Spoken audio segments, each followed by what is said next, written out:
All right, so today is Thursday, the 23rd of April. We have a patient all the way from Chicago.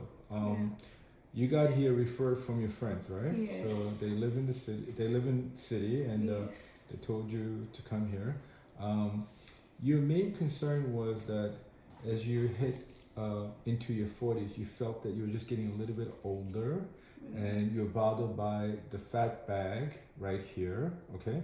And I think just the way your chin was set up, you felt that your chin was just a little lacking. Yeah. And as you got older, your the we call this the submental area, okay, below your chin area, just became just a little looser and filled with more fat, right? So I think you wanted me to create a better delineation of the chin to the neck.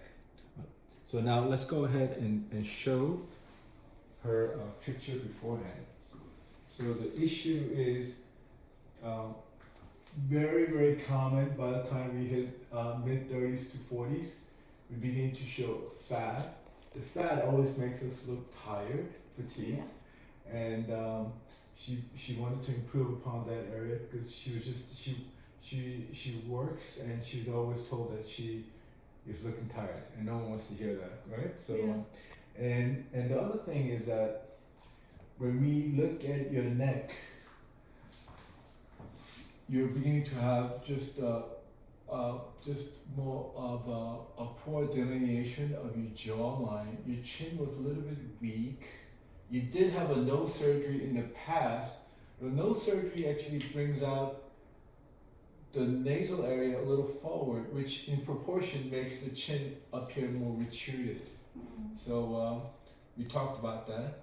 And you had this little pocket of fat right here, and naturally you had a little protrusion of your chin, and the combination of retruded chin and the fat pocket means you almost seem like there was no space here underneath your chin, between your chin and the neck, okay? So now let's compare, that's your left profile, so let's go ahead and compare your right profile, the same concept. Your chin is a little lacking. We like the chin to come out, for females, to be about a millimeter or two behind the lower lip, but clearly you're about 5, 6, 7 millimeters behind. And you have this obtuseness because of the fat pocket. So now let's go ahead and do your right side here. So Kelly, are you showing this? Yes. Okay, so let's go ahead. That's the bottom side. That's a right profile on the bottom row. And we just alluded to the fact that there's not much of a length here. Now we got significant length on at least 3/4 of my finger, let's say, okay? Before, maybe we were achieving maybe less than maybe a third, okay? So we were able to extend this out quite a bit. How do we do that? We gave her a liposuction. We got rid of that fat pocket using a traditional, just comprehensive liposuction. The liposuction of the submental jowl is probably the most difficult area because there's a lot of important structures here.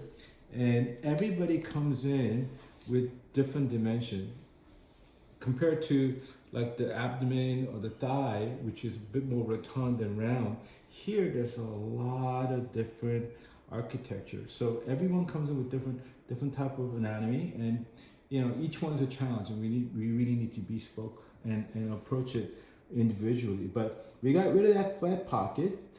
That would not be enough. We needed to have extended the chin eminence. So we gave her a little bit of a chin implant. Sometimes the fat that we remove, we replace it into the chin, and that's sometimes good enough. Those patients are quasi in terms of needing a chin implant, but she definitely, based on her picture before, needed chin implant. So it's a combination chin implant, submental, jowl, liposuction, and also what we did was in this day and age, because of the available technology, we used to use a lot of small lipo, laser assisted liposuction, but now we use Embrace. Embrace is a radiofrequency machine device that allows for us to put like it's a wand, and it's like a tuning fork. One side of the wand goes inside, the other side comes from outside, and we basically embrace the skin, we tighten it. And we see about 10 to 20% shrinkage of the skin. So what have we done? She's 43, her elasticity is pretty okay to begin with, but we enhanced it even more. We shrunk that. That's the reason why you're seeing, go ahead and flex yourself. You can see that compared to the picture that we showed earlier, she has a much more acute, sharper versus the previous obtuse angle. She has a much more sharper angle. So, and that's a sign of youth. And obviously we created a better delineation of the jaw.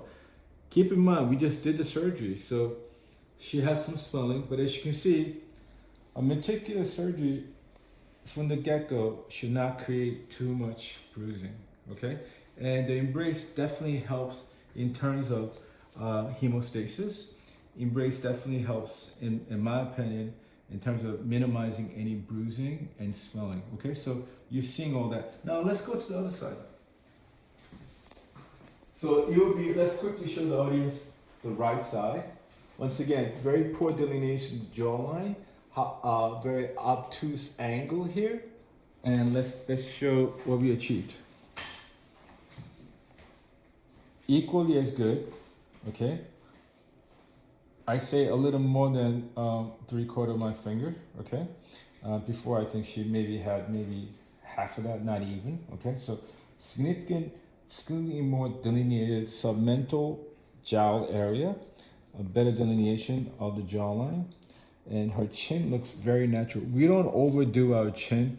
To me, she had her nose done someplace else, and technically it might have been a well-done nose, but I don't think it fits her. She feels the same way. It's just a little too large, and it almost creates a masculine appearance. And I wish it was just a bit smaller, okay? But now, by having a chin that's more in proportion to the rest of the face, makes that nose almost look tolerable. Her nasal augmentation, which is on someplace else. Ultimately, we do everything to really enrich the whole facial balance and proportion, and that's what we're shooting for. The lower eyelid makes her look more youthful. She looks less worried now. It looks the same as whether she's smiling or not. And just a better delineation of the lower third of the face, once again, makes her look more youthful and just brings out more balance. She always had a nice forehead. She has a pretty good mid portion of the face, and now the chin is finally in balance. The chin area it's like that behind the scene person that really makes everything work well, and that's what we did. Okay, submental jowl combined with chin. Give me a smile. Okay, so all the muscles are working. She's looking happy. Now, what are we doing? We have one more part remaining. We removed this much fat, almost 12 cc's of fat from right here. Okay, so we spun it down and we harvested it, and it's good fat. We're not gonna waste it. So we're gonna go ahead, and she's lost a little bit of that temple areas. There's a little bit of recession here, and there's a little hollowing here, and we're just gonna place a little bit here. And the fat is, we love using fat because a certain percentage of the fat is pre-adipocytes and stem cells, and the stem cells remain, and it euthanizes the face in the sense that there's a lot of growth factors and enhances just the overall luminance of the skin, as well as hydrating the skin. We see this over and over. We sell fat as a volume, but it's a volume procedure, but volumizing procedure, but we see so many positive things with the fat, and that's what she's gonna get next, okay? All right, so this is the last part, and you'll be done. How's that? Okay? Yeah. You doing okay? Yeah. Once again, we do everything in the local. She's fully with us. She saw us working hard, and you're very much interactive, right? We showed you how the chin implant came out. We showed you how the initial liposuction came out, we showed you how the embrace came out, and we Yes. also showed you how the fat came out. Okay. All right, good.